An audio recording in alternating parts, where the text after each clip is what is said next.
Welcome to the Weekly Whiff podcast, episode number 18. How you going today, Shaun? Pretty good. Yeah, besides having to talk about this dumb fucking book, I'm pretty good. Yeah, nice. How's your week been, bro? My week has been pretty good, actually. I've been watching a lot of TV shows, or like not TV shows really, because it's fucking online now all the time, like Amazon Prime and that. So We have to come up with a new name for that, right? Like series or something. Series is what they call it now. Web series. Yeah, web series. No, but web series is technically YouTube or like creator made shit. Yeah. So well, either way, I've been watching like a bunch of series. One of them was The Boys, actually, which I've caught up on season 2. I won't talk too much about it because I definitely think there's room for a whole episode on that, like later on. I think there's like room for a whole trilogy of episodes on that. Yeah, to be honest, it's a pretty good series, man. Yeah, we'll see. Yeah, I loved it. I love it. I think it's a fantastic series, and I'm. You hear that, ladies and gentlemen? Something Shaun enjoying it. actually likes. Yeah, coming out on the pod. I mean, it has its problems. It's not perfect, but it's really fucking enjoyable. Butcher's actor is fucking fantastic. Every Carl episode. Urban? Yeah, Carl Urban. Yeah, sexy man. He's just got a beard, dude. You know, if he was in Altered Carbon, he would have shown his dick. Besides that, I don't ever went to the charts, ladies and gentlemen. Besides that, I've been watching Better Call Saul, and I did want to talk about that briefly because our editor actually begged me to talk about it. And really, did he now? Yeah, he was like, "Oh, will you ever talk about it in a future episode?" And I was like, "As much as I'd love to, I don't want to make Pete have to sit down for like 10 seasons of Breaking Bad and Better Call Saul and discuss all of them." So I'll talk about it. You do. I mean, it'd be a lot. It'd be a lot to go through, but I'll talk about it briefly. I think Dude, no one shuts the fuck up about Breaking Bad. Well, Breaking Bad is fantastic. Like, at all. No one shuts the fuck up about it. There's a reason. People don't shut the fuck up about Game of Thrones, but I feel like it's a different kind of energy. Yes, well, Breaking Bad actually And is I'll be honest, ending. I'd much rather watch, like, I'm going to get arrested for this, I'd much rather watch a school teacher cooking meth than I would Breaking Bad. piece of shit, like Tolkien Light with none of the subtlety.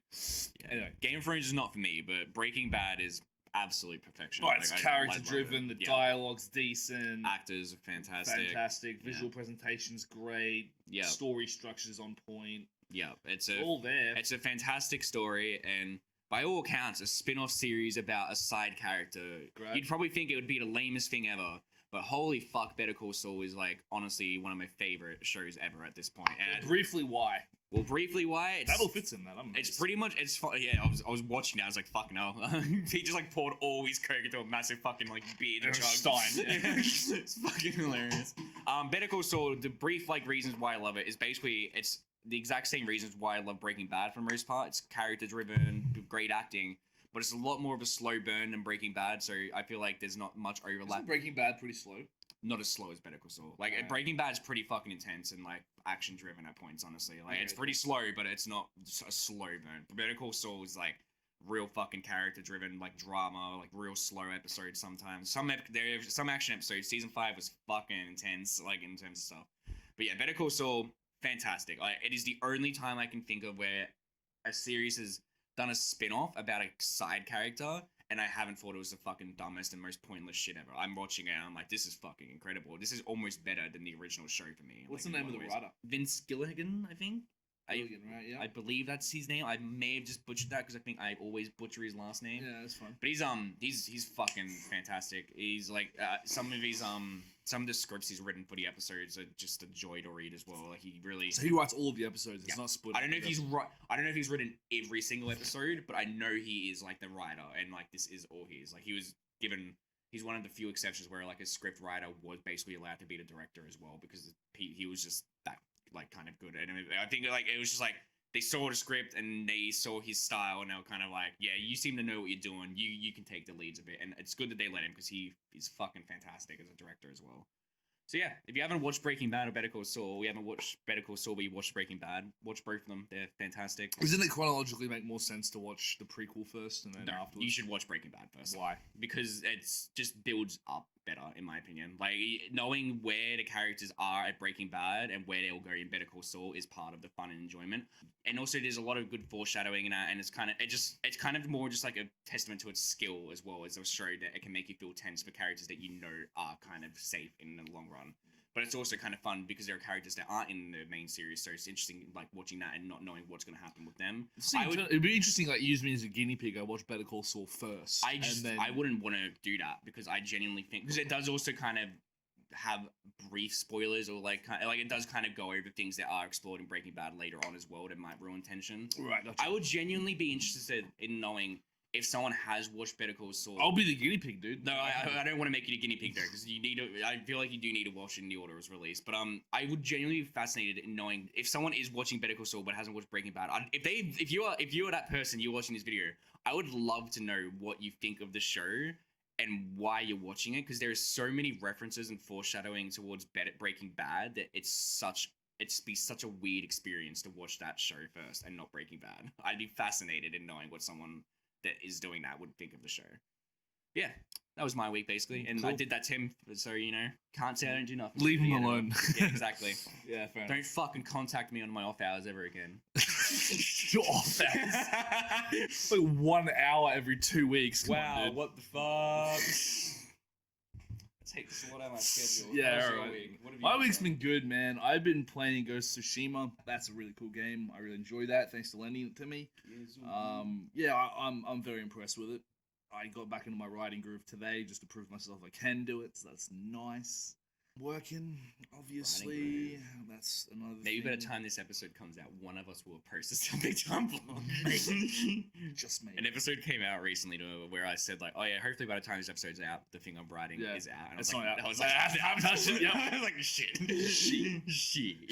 Yeah, so I read this book that we're doing, and then I actually finished off the series in its main continuity because I wanted to know how it ended, what the is it done? update is. No, God, no. I didn't think so. I didn't think it would be. They're 4 books in. This is a wildly popular series. I saw that. I was a bit stunned. Okay. We'll get into that in a minute. I was reading this. I watched The Boys. I've caught up on. I haven't caught up on season 2 exactly. I haven't watched like the 4th episode of season 2. Yeah. Again, dating this podcast. Yeah. Well, by the time this is out, season 2 might just be finishing. Honestly. We'll see how it goes. But yes, I was catching up on The Boys. I was punching through. I watched the Boondock Saints by myself a couple of nights ago, and that was an experience. I am now thinking that's one of possibly the best movies ever been made, period. But that's just me. Yeah, sure. I really enjoyed it. It's just a massive cheese fest, and William Dafoe, I've never seen him better. It's something. Oh, dude, it's entertaining. You have to say it's entertaining. Oh, it's entertaining, but it is fucking bizarre. It is, isn't one of it? the weirdest films. Apparently the guy who made this got such a massive ego as well. Like, he's just worst people. A lot of it comes through reading it, like... People were saying that he's apparently like a misogynist, and now I watched the movie and I'm like, yeah, I could see that. Yeah, I can see that. The whole thing's like a metaphor for capital punishment. You're just like, yeah, what? It's a fucking weird movie. It's fun, but William Dafoe's in it. Yeah, and he's great in Reedus, and they're both pretty good in it. But William Dafoe's definitely the star of the movie. Any of the people in Boondock Saints in Breaking Bad? There might be that I don't know, but I don't think so. Cool. Just wanted to throw that out there. It could be tangentially related to our weeks. Somehow convalescent. It wouldn't surprise me. It has fucking William Dafoe in it, so it's not like it doesn't have good actors in it. A lot of the actors in that are fucking pretty good, to the point that it stuns me that they managed to get put in that film somehow. Like, William Dafoe being in that film is fucking bizarre to me. So good though. He's fucking great. The film would be terrible without him. Like, who doesn't want to see William Dafoe acting as like a female and fucking making out with another guy for a solid 10 minutes? Fucking hell. I respect him so much. He's such a good actor. It's good. It's good. Anyways, that was my week, man. Nice. So to bluntly segue this into something else, Awaken Online by Travis Bagwell. When was it released? Like 20... I actually searched this up because I had something I wanted to check, and I think it might have been 2016. I'll check again because I did check for a reason that I probably will go into at some point in the podcast. But yeah. You wanted to see if it was something to do with the zeitgeist of the era. Pardon? You wanted to see if it was something to do. I wanted to see when it came out in relation to another series that has similarities to, and I found something interesting with that. So we'll talk about that later. But yeah, 2016, 23rd of July, 2016. Okay, there you go then. So it's a 4-year-old book. I don't know what it's rated at. It's just an ebook specifically, only done 5 out of 5, I'm pretty sure. 5 out of 5 majority. I don't know how many reviews it has. I don't know how many people have read this book. I'm going to assume a lot. Yeah, probably like 500 12-year-olds. I'm sorry. I was lost. Why are you apologizing to me, man? It's Bagwell that you're bagging out. So no, I just feel like I'm dissing the people that like the series, and I don't want to diss them. Let me get my punches out early. I think it's funny when you get into Kindle. I notice this a bit myself. Is when you get into Kindle, it's a different beast entirely. Yes. You have like proper publishers who have all the editing and everything else, and they move over to Kindle. So they don't move over to Kindle, but they publish on Kindle as well as in paperback form. Whereas this is like direct to market, just an ebook, throwing it out there, see what happens with it. And this guy exploded. He's yeah, I saw that from like the afterword. He basically it seemed like less professional. He was like asking people if there are any spelling errors or anything. Yeah, absolutely. This is I respect, by the way. I do respect that he just got it out there and saying. I'll be very blunt about it. I don't like this book, but there are things I like about it, and there are things I respect. I'm just saying, with Kindle, it's like you get books that are just absolutely god-tier quality. I've floated around in it for a while now, just because of ease of access, and you run into some interesting shit. This is interesting to me. But it was recommended to me by a friend, and so I sort of sat down and read it, and I was like, this is pretty sick. It has recommended it to a friend. Then I recommended it to a friend. I kind of just did it for the meme, to be honest. I just thought, I was like, what was Shaun will think of this? And the reason this book's interesting to me is because my first anime that I ever sat down and actually genuinely enjoyed was Sword Art Online. And it has a lot of similarities to that. It does. But they are very different stories. They are very different stories. They're very differently applied. The stakes are completely different, which is to say radically different. And there's just something about that whole VR MMO thing. And I don't know if it was this book, and I probably pretty seriously doubt it, but the genre that it operates in is called lit RPG. And I thought it was grit or something. What's there? Is it grit RPG or lit RPG? Lit RPG. Okay. I think it was invented by Russians. I think they came up with the term. They coined it. Someone came up with a story like this. But more specifically, it's about a VR MMO. So it's essentially a full dive VR experience where you go into an MMO and you play a video game. And what makes this interesting is that for the audience, they're reading both the book as in terms of the characters going into the machine, and then also what's going on in the machine and the game itself. Yes. So as a writer, you've kind of got a pretty tall order when you're doing lit RPG as a general rule, because you have to invent a game that readers would want to play, and then also come up with compelling characters around that. And there's narrative difficulties in this. We can get into it in a minute. But yeah, just generally the basic plot.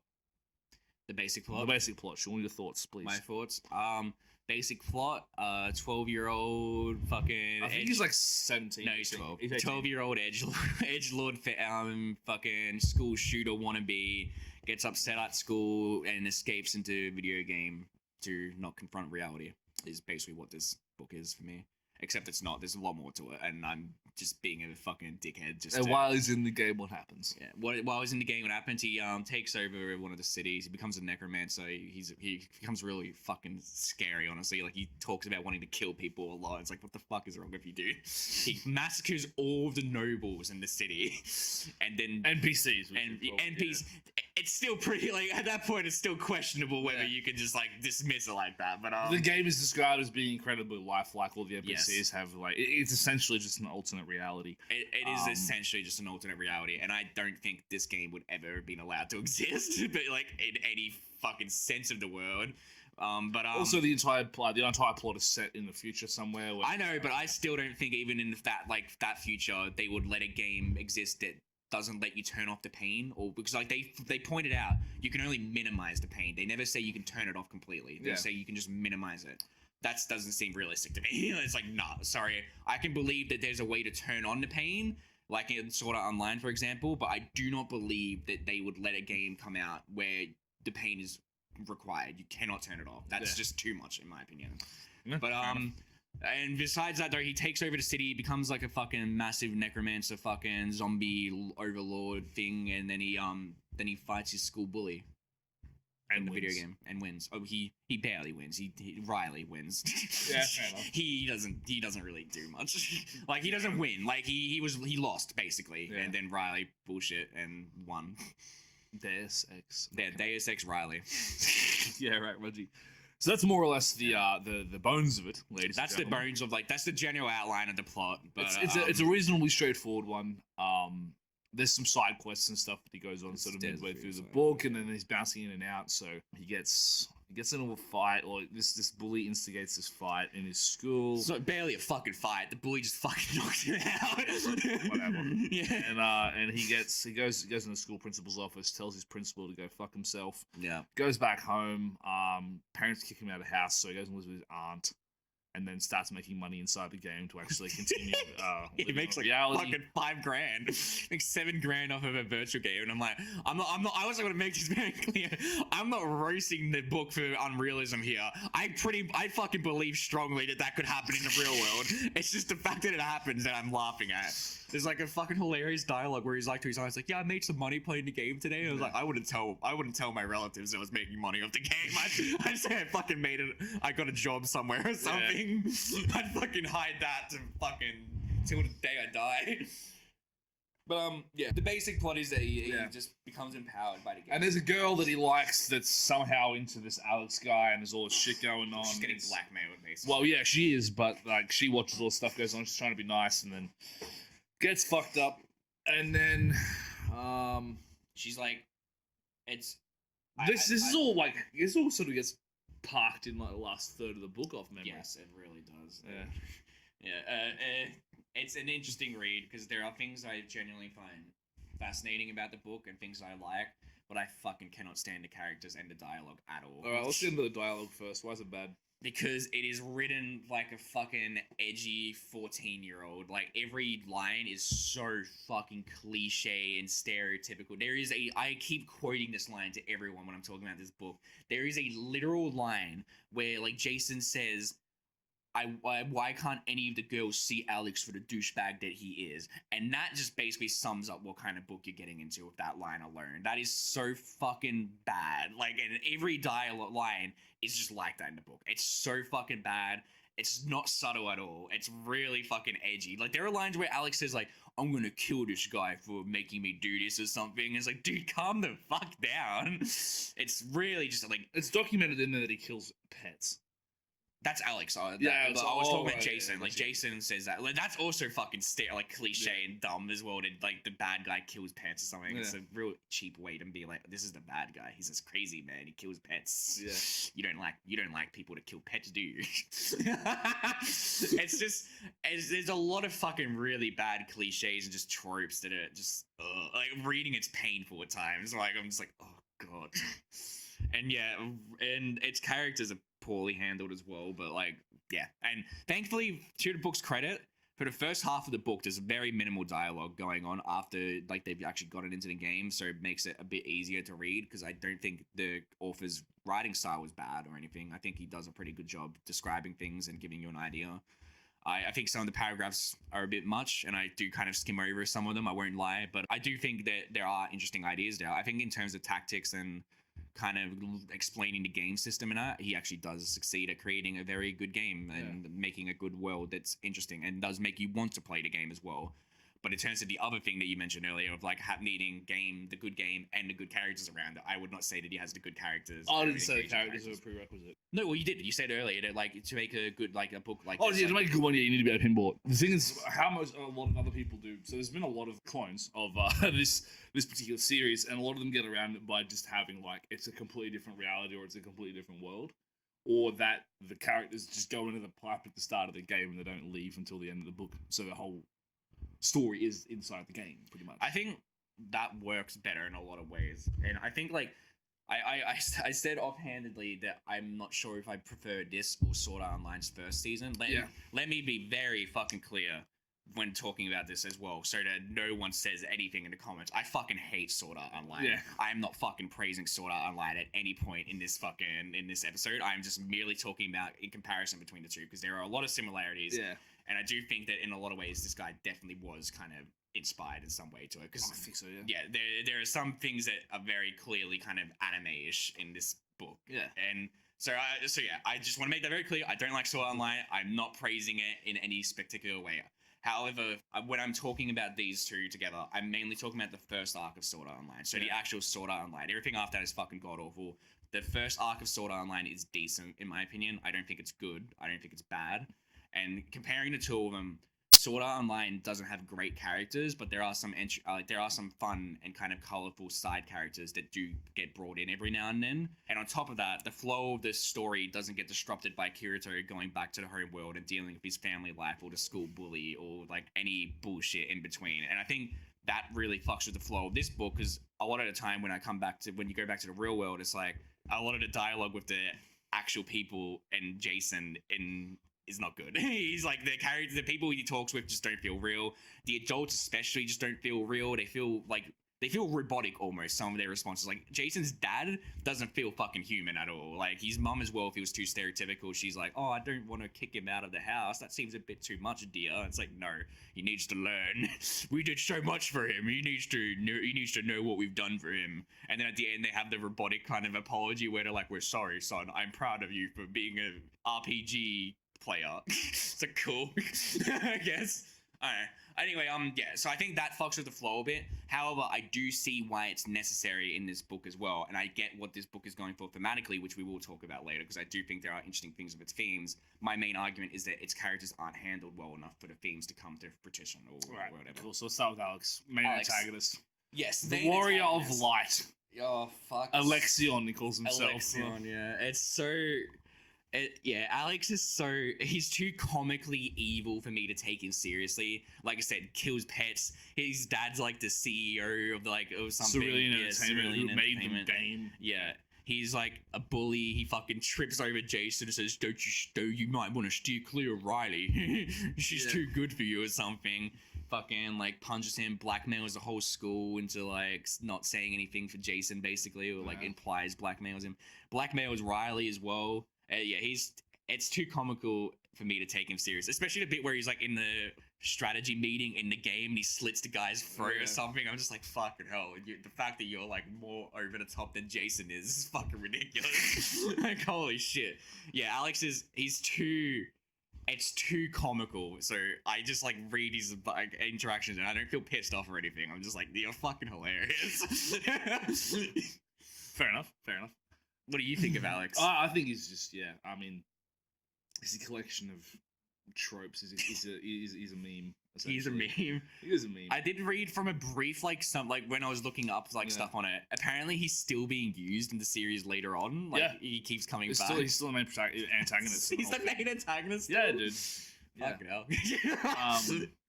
In and out of the world, kind of. Yeah.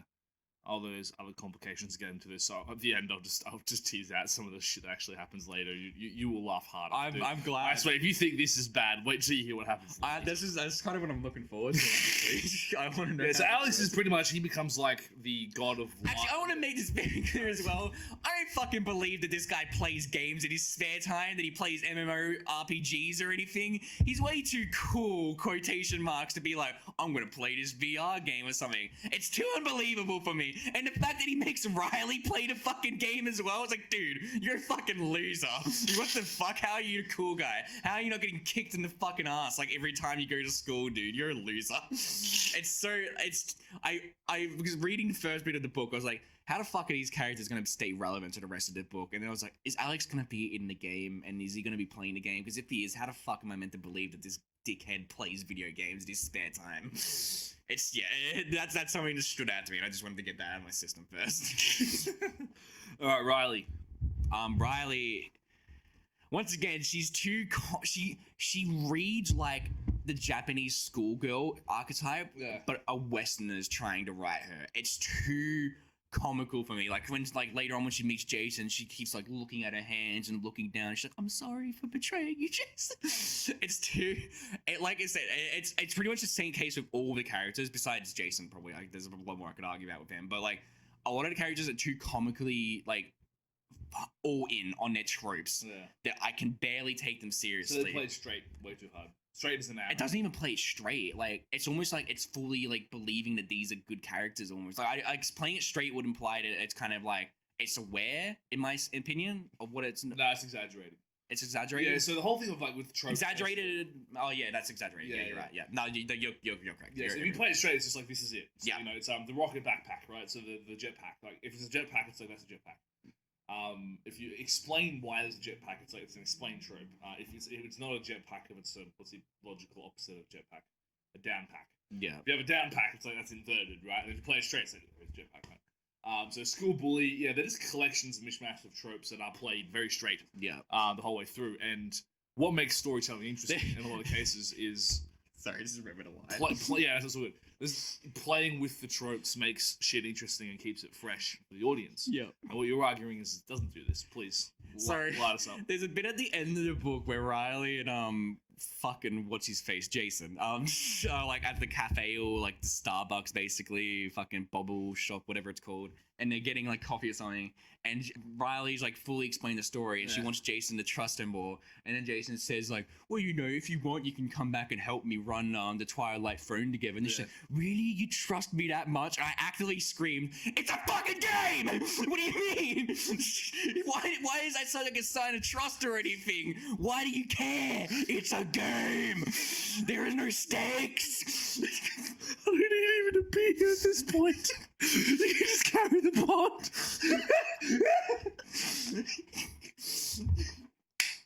It's just so fucking ridiculous. And that's like the difference with, like, with Sword Art Online, there are at least stakes, they could die. But with this, it's just a fucking game. Damn, the fucking audio spiked hard there. Holy shit. Dude, if that's a fucking readout of your blood pressure, you're fucked, eh? Oh, okay. Oh, it's getting warm in here. Okay, solid. So, Riley is a Japanese schoolgirl, but a shitty Westerner knockoff. Okay. I ended up just feeling bad for her by the end of it. Like, she got fucking mistreated so hard that I was like, this isn't even funny anymore. You're not, like, it's not funny to laugh at like it was with Alex or anything. And like, and I do find the idea that Alex made her play the game very fucking comical to me. That was a master plan in his fucking kind of like manipulation tactic. He's like, I'm gonna make you play this game with me or something. He's like, dude, what the fuck are you on about? Can you imagine like making a fucking girl play a video game with you? Like, honestly. No, I can't do that. I don't think it's ever gonna. Obviously, if a girl wants to play a video game, that's fine. I'm not saying that. Absolutely. I just like the idea, because she doesn't seem to play games at all. It seems like Alex's plan to manipulate her was to drag her into the game and make her work for him. It's like, dude, fuck off. Like, you're an idiot. You're the least intimidating fucking sociopath ever. Anyway, Frank. What do you reckon of Frank? He's basically non-existent in this book. I cannot say anything about Frank besides the fact that he also was kind of like a walking stereotype, really, as well. Like, he's the fat best friend. The fat best friend. He seemed alright from like the few lines. Like, he really did nothing for this book, though. Like, he was just there, and then I assume he gets brought in later on or something, right? Yep. Yeah. Is there funny stuff with him later on that you want to allude towards? He chooses a berserker race and gets 2 axes. Is he like muscly in the game? He is. Yeah, of course. And he also becomes like he can shapeshift, so like we can get like wolf legs and shit, and like and like bat wings, furry, crap like that. Yeah. So he's a berserker with 2 axes who sort of. He's like basically just Jason's hatchet man, just sends him out to like do shit for him. Oh, so he does work with Jason. Yeah. I was like trying to figure out what he might do because he seemed to be a bit more aligned at the good side or something. Nah, so he's just like a straight up, fuck it. Okay. Cool. Yeah. Anyway, Rex. What do you reckon of Rex, the captain of the guard? Oh, fucking. Okay, so Rex, before he turned into a skeleton, I could handle. He wasn't that bad. But I swear, after Rex and Jerry become undead, they lose their fucking brain. Like, they're just fucking dumb, idiotic characters that are just too goofy for me to care about anymore. Like, Rex is this fucking drunk skeleton that just drinks all the time. He doesn't become, like, the kind of interesting knight trainer that he was. Jerry isn't this thief guy anymore. He wants to fucking make out with Jason, and he's way too fucking goofy and, like, handsy and all that. The characters in general, like, just NPCs, become like, besides Morgan doesn't really change much after the whole conversion, but like Rex and Jerry, their changes in character are so fucking drastic, and I enjoyed them a lot less after they become undead. Which happens after Jason conquers the throne. Yeah. He basically runs. Like, I think it makes sense that they changed because obviously they've been made undead. They're probably a bit more lax now, but like that's when they start talking more, I guess, as well. So the dialogue becomes a bit more present, and their dialogue is not very good either. Yeah. Morgan is Alfred in this story at all? Yes, he pops up at the end. He's like the cat, which I called halfway through the book. I was like, "You're the fucking AI, aren't you?" Yeah. But Alfred pops in at the end. It's like the end. It's the teaser, the thing to pull you in for the next book. Didn't work. So he's in it at the end. They allude to him a lot throughout the whole book as well because they've got that Robert and Claire thing happening at the start. I also want to point out Robert is so fucking terrible as well as a character. There is a point where he literally leaves the room and says, "I'm going to get popcorn," and I was like, "Oh, cool. You are the worst character as well." You are also bad. You are also bad. And then like for the rest of the book, he's just eating popcorn. I'm like, you are fucking so bad. Claire, I I think there's an interesting character there, at least. Like, I feel bad for her. She seems to be the only competent character in the fucking whole book. The fact that everything that was happening with Alfred and Robert was just like, yeah, let's just keep going and see where it goes. I'm like, are you fucking kidding me, dude? It is hard. It is going into people's brains and fucking, like, just reprogramming people. This is not cool. You shouldn't be okay with this. Yeah, so Claire I kind of feel sympathetic towards. If there is a character I liked, it is probably Claire, just because she seems to be the only one with a fucking like sense of rationale or anything. Angie as well. I didn't mind Angie. Yeah, she's kind of cool. Cool. But again, cool aren't stereotype, which is yeah, she's a stereotype, but like she's not too bad of a stereotype for me or anything. I can handle her. Yeah, she's in the book for like 3 seconds. Really? Yeah. Well, they have like Jason and I have like a kind of intimate moment or something where not intimate I guess, but like sorry, like they had a close moment where like they play games together or something. It's kind of sweet. Besides old games, but Jason's still console games. Jason's dialogue in that like scene is still fucking bad. Like he's still like, I'm gonna fucking kick your ass. Like, dude, shut the fuck up. Can you stop talking for 10 seconds? Just 10, please. What other characters are there besides Jason? That's okay. We'll get into Jason now, because that's like I just listed off everyone that I can think is actually relevant to the story. Was there no other characters? No, there wasn't. All the other characters are like briefings. Yeah, so Jason, the fucking he's the head of the crop, you know. He's the main character, the main focus, the goods. Big kahuna. Yeah. And he's the fucking worst of them all. He's so fucking edgy and cringy and like, oh my god. Every fucking line of his makes my fucking dick retract into my body. Fucking, like, I swear, it is too much. There are too many lines where I just sit there and I'm like, I want to fucking beat you up as well. Like, I want to bully you. You're a fucking loser.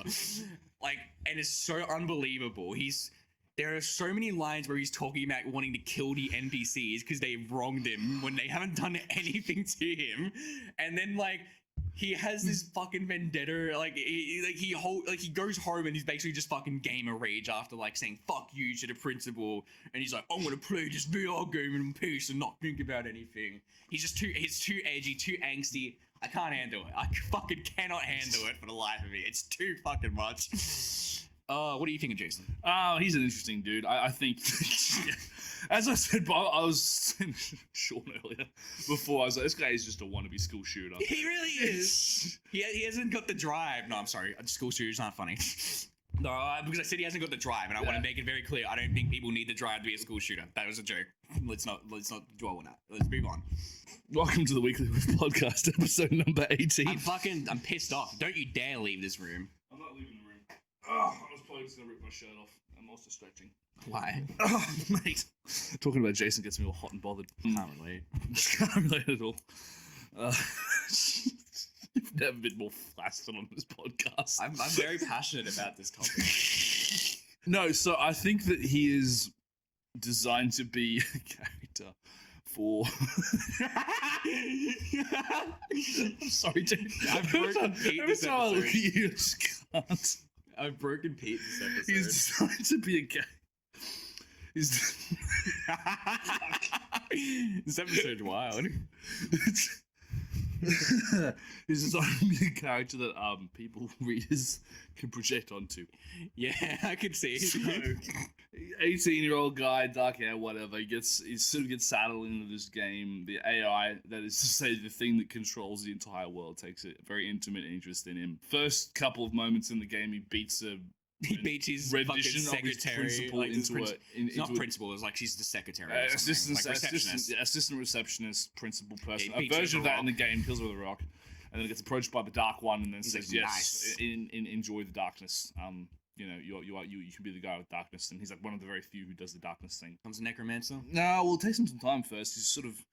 He's playing the video game like a gamer. I'll give him that much. He's played RPGs before. He knows the kind of setups. He's not trying to jump into stat points or anything. He's not sort of very frivolously choosing his class. He's not doing this. He's not doing that. He kind of measures it up and learns as much as he can. And the game sort of says that he takes it a bit slower and he's trying to min-max and trying to figure stuff out and not just rush headlong into it like all the other idiot gamers. I don't know. I don't really hang with people who play a lot of MMOs. And if I do, I don't play MMOs with them. But what I do know is that gamers who play RPGs are kind of insanely, anally retentive about their points, particularly people who play Soulsborne games. Soulsborne games. Yeah, like you are. Yeah, it's pretty insane. But he picks this class that no one else has heard of, Necromancer thing, which is the most broken class in the game. So yeah. far. Yeah, that's right. I mean, again, he's using it in ways that shouldn't be possible, etc., etc. It's kind of similar to the whole Sword Art Online thing, right? Like Hiruto's like he's a guy who's a dual wielding skill, and he's got the fastest reaction time of anyone in the whole game, and this and that, and he finds all the best shit and does all this stuff. But with Jason, the whole thing is he figures out a way to exploit the game. That is, he figures out that you can only raise zombies from dead villagers or dead NPCs to a certain level. Anything over that, and they go feral, right? Yeah. So they just turn into rage-inducing monsters that just sort of break shit left, right, and center. And then he goes, well, what if I use those to kill people? Do I still get XP from it? And he does. So, yeah, as Shaun was saying earlier, he basically just completely cleans out the entire starting town it's up in, creates an enormous undead horde of feral zombies, just wipes out everybody in the town. Yeah. And then power levels. He instantly, in like 3 hours, he jumps to the head of the queue with the most levels of anybody in the entire game. And no one else figured out how to exploit this or do this. Everyone else is playing the game like regular nerds, and he sort of found this, game-breaking exploit to level up really quickly. And so that's when he does all that stuff, and that's kind of cool. Like I do like the fact that he sort of looked at the mechanics. I also like the fact that the mechanics are out there, like blend between reality insofar as you'd expect in the real world, and also being able to slap in game mechanics and finding a way to blend the two. I do think it is an interesting game. We can get into that in a second. I absolutely want to talk about that. But yeah, basically he just finds a way to break the game, and then it becomes the Regent of the Twilight Throne, which is an interesting name for a city. He takes all this shit that he picks up and then turns the entire thing into his dominion. He conquers the city. He's the first person to do it in the game. And he's just kind of a brooding, edgelord teenager for the most part. Amongst all the edgy shit, Twilight Thrones are pretty cool, man. Oh, it's a pretty city, and this is the idea. I think that's the kind of edgy. When you're projecting onto this guy, you want to, he's kind of got no personality insofar as he's angry at the world and he's this and he's that and he's a gamer. But I think that's partially gamers rise up. Exactly right, and that's partially the idea. I think that people who read this book are probably really into MMOs and shit. And they also really like their fantasy tropes and everything else. And so they've looked at it and then gone, I like this book because it's got all this stuff. It's got games, it's got romance, it's got the bully who actually did absolutely knock my skull against lockers when I was younger. All that kind of stuff. It ticks all the boxes, and I think that that's what Jason's designed to be. And insofar as that exists, the book speaks for itself. It's sold a huge amount. So whatever's going on with Bagwell, you could say it doesn't have a lot of subtlety or anything else, but it does seem to be the fact that he's managed to strike a chord with this character. So I would say, in that sense, Jason is a pretty easy character to project onto for the reader. I totally think that he is designed to be projected onto. So like you're meant to project onto him, or like the readers are meant to project onto him. But I think there are better ways to make a character like that and have the dialogue still not make me want to rip my fucking hair out or anything. Like, yeah, absolutely, dude. And I think I feel like there are definitely characters like that have been done better. But I actually kind of want to talk about the power system a bit because this ties into let's get into it. Earlier. So I think the Necromancer class, I do actually think it's interesting and it's used well, and like the way he exploits the system is fun. I do still think like kind of looking at it realistically from a game point, it's like design standpoint, it's kind of a bit stupid that you can do that so easily or something, and that he kind of leveled up that fast. Like, that's a good exploit. That's an interesting exploit as well, I guess. But I don't want to talk too much about the game design or anything because I think that the class is interesting. However, the main thing I think that held me back from that, like the class system, is that I've seen that done before, like in terms of the Necromancer class and the zombie things, and that's what made me research the dates it came out. Because there's a manhwa or Korean, I think it's a Korean webcomic that was adapted from a novel called Solo Leveling, which it's basically about a character that levels up a lot, or like it's kind of like a game, but it's not really. I don't want to go too much into the plot or something. It's basically he gets this Necromancer class and he can summon these shadow demons that level up for him, and he just massively levels up.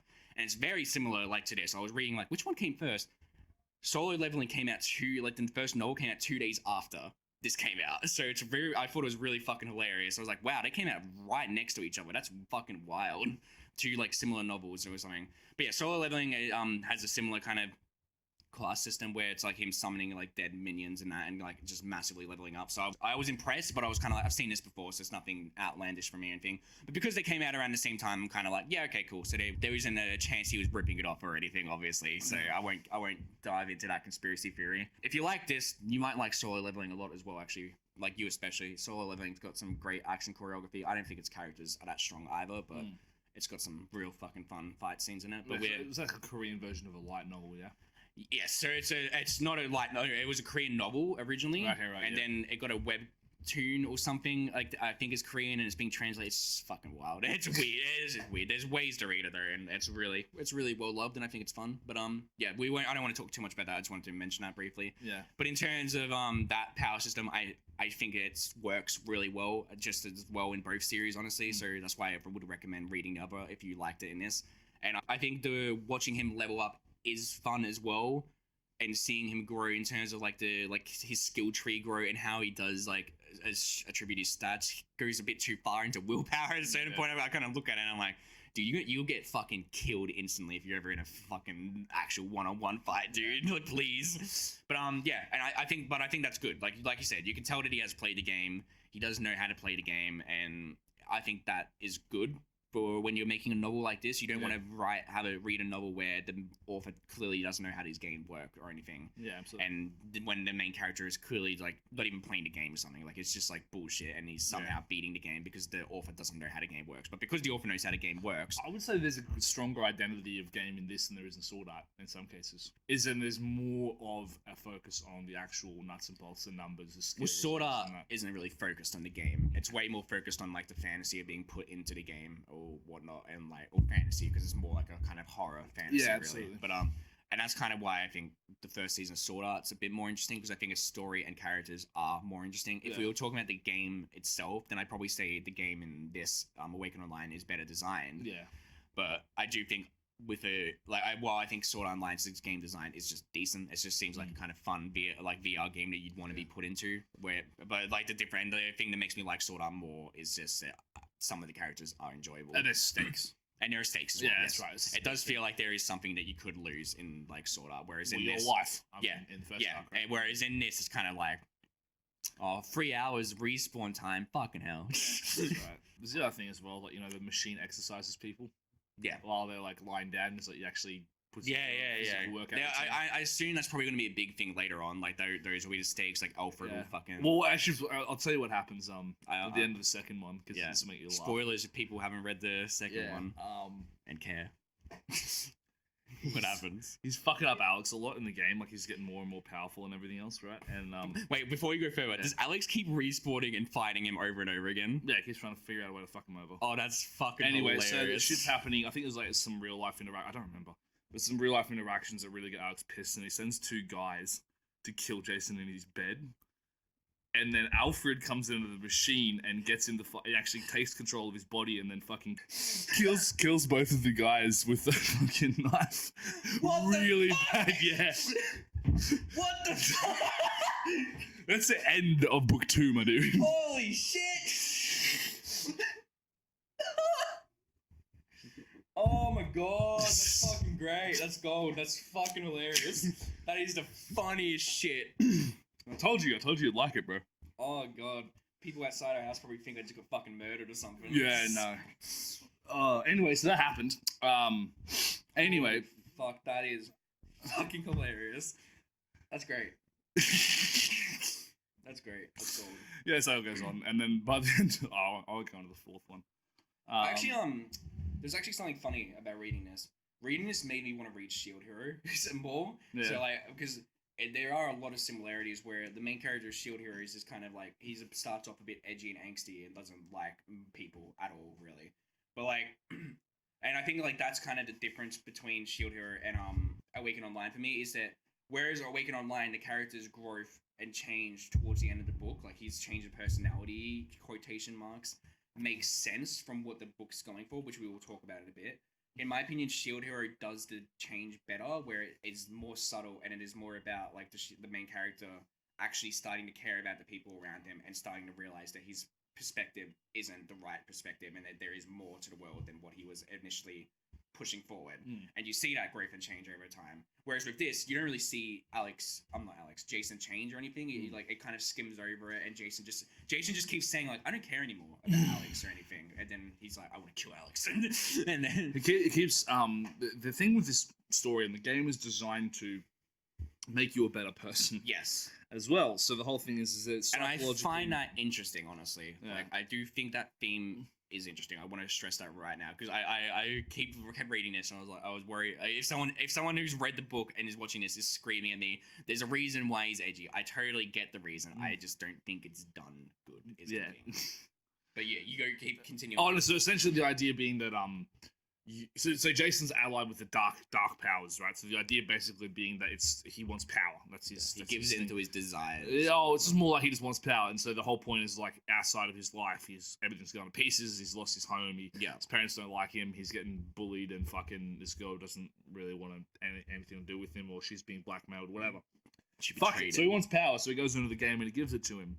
And it starts shaping him as you go along. So as the series goes along, it becomes more assertive, more ballsy, much more sort of, fuck everyone else. Becomes a gamer. It's just edgier, dude. Like, he becomes, like, more assertive, and it's not necessarily in the good way. And there's a lot of this question back and forth of, is it changing for the better or for the worse? Especially after the helmet incident where he stabs these fucking intruders, right? Everyone's like, holy fuck, what is this AI doing? Or what the fuck does it want? And that becomes kind of the driving force of the whole series, is like, what is Alfred's game here? What does he want? What's the whole point of the game? Like, he was created for the game, and now he started playing with people. And so his primary directives are not to hurt people. The AI, there's Alfred the cat, the AI inside of the games. Primary directives are not to hurt people and to make people want to keep playing. So what he does is, in the first game, for instance, and even Robert says it, like, when Jason's standing up on the parrot, on the fucking wall and shit, and everyone's like destroying him, he sees there's a message from Alfred, like, this could be you. Yeah. So the AI essentially is taking Jason and molding him into this kind of like villain or super powerful bad guy, broken as you said, and then go, I could be that dude. I want to be like that. So he gets more people into the game, more people playing it, more people leveling up, more people doing that stuff. Okay.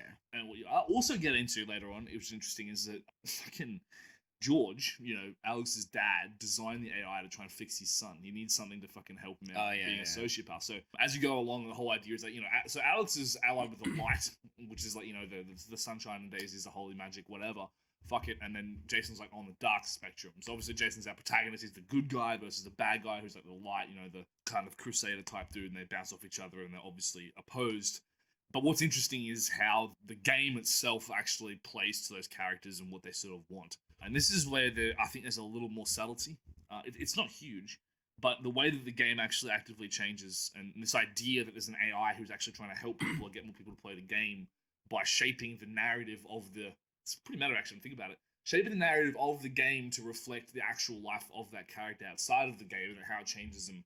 So it gives everyone a workout. When you're playing the game, it's constantly twitching your muscles all the time, so you wake up sore and shit, and you get like abs, which sounds fantastic, But there's a lot of that going on, and I think that's one of the more interesting parts about it. And I think there's another discussion here to be had, which we probably don't have time for, but I'm really interested in discussing with you on the pod there's this consistent pervasiveness of darkness and grittiness and griminess, kind of like, pragmatism and utilitarian sort of, evil isn't necessarily that bad, or all people do evil, or morally great protagonists versus like the worst bastards on the planet, and then how sort of that's very, very pervasive in media, where it came from, what it's been doing, and sort of where it's at now. Because I'm very interested in that as a concept, and this book, by the way, embodies that perfectly. I mean, it's even in the blurb. It's like, hey, what if you just want to read about a guy who becomes a villain instead of a good guy, I think it does embody it. Yeah. I don't think it embodies it well. I think there are definitely things that have done it better. Absolutely. And it's like a bit more subtle about the character being evil without him going on about it's not even that he's evil so much. It's just like, Well, yeah, exactly. The dark is not necessarily bad and the light is not necessarily good. It's like this whole, because there's those primal tropes, those primal sort of classifications of, gold is good, black is bad, that kind of, red versus blue idea. And, this is absolutely not the first to go, oh, but it's maybe the other way around, or it's this or it's that. I'm just very interested in that idea of darkness and evil and shadows and, necromancy and shit like that all becoming sort of... Isn't The Boys kind of like that? Commonplace. The Boys is an excellent example of this too for another reason, but it's that whole, black versus grey morality. Yeah. It's a trope, and it's become very pervasive.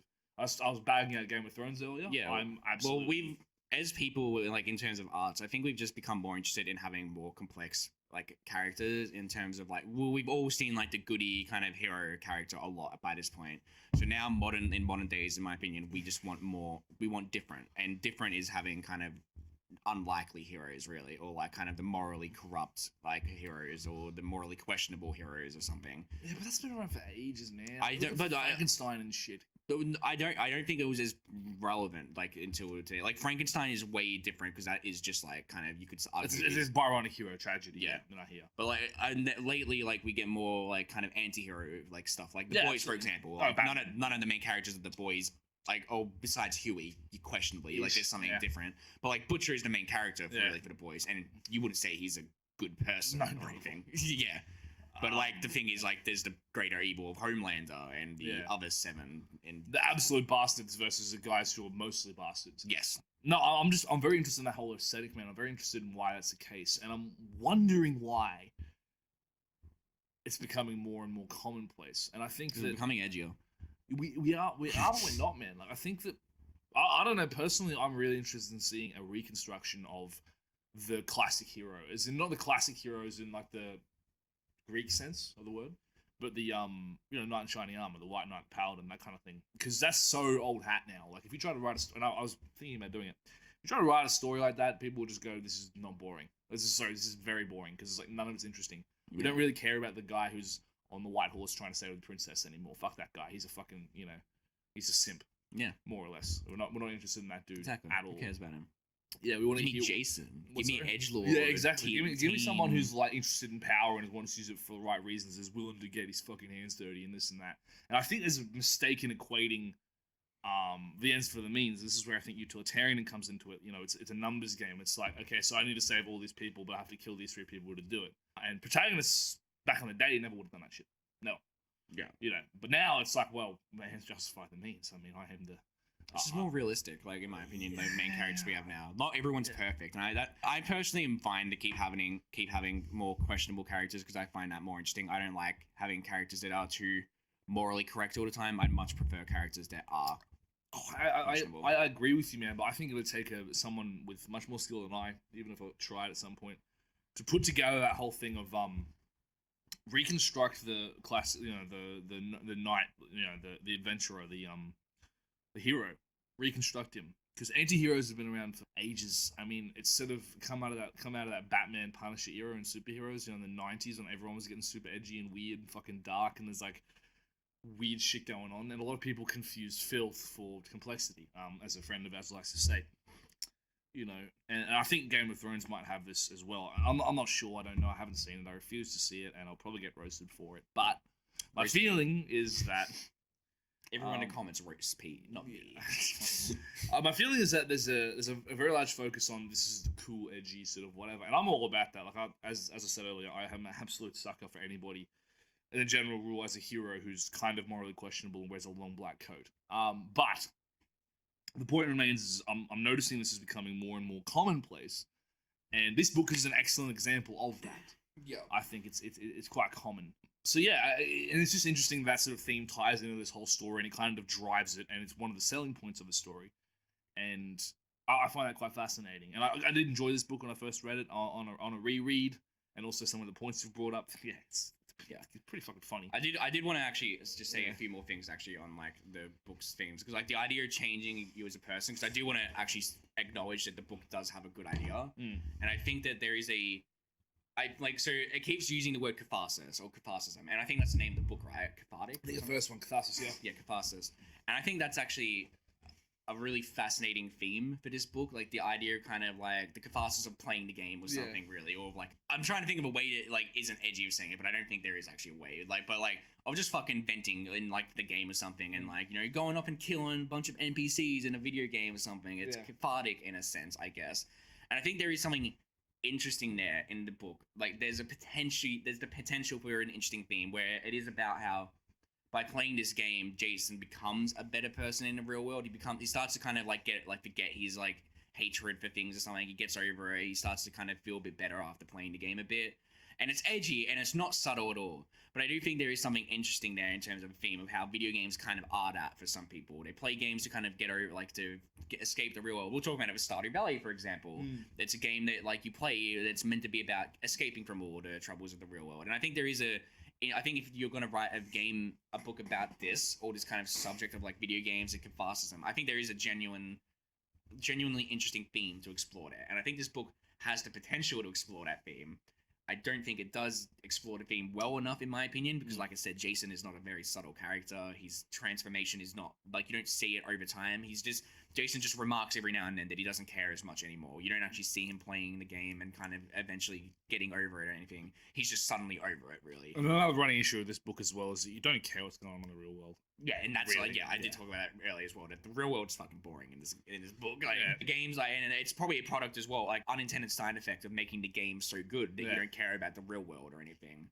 Whereas with something like, maybe if you had a bland game like in Sword Art Online, you'd probably care a bit more about the real world and like what's going on. Though Sword Art Online does not have a good real world story either. Yeah, but the stakes are higher. And I'm saying like imagining that Sword Art Online isn't them stuck in a game or something. That's why the second season sucks. And also, like, the Gun Gale Online arc. Yeah. That was interesting because some people were fucking dying in that. This is my point. The stakes have gotten ridiculous. I think the latest Sword Art I heard, it's like actualization or whatever. No, I think it's higher than that. It's whatever. It's like literally gamers rise up. Like there's entire military forces trying to invade Japan through VR, and like all the people have to like stand up and stop it. It wouldn't surprise me. Yeah, not at all. Sword Art Online is not good. Like, but like what I meant is that like if you have like not uninteresting game like the first season of Sword Art Online, or like a game that's serviceable and kind of meets that VR fantasy or something, but you don't have the high stakes and you kind of have it in a similar setting to this.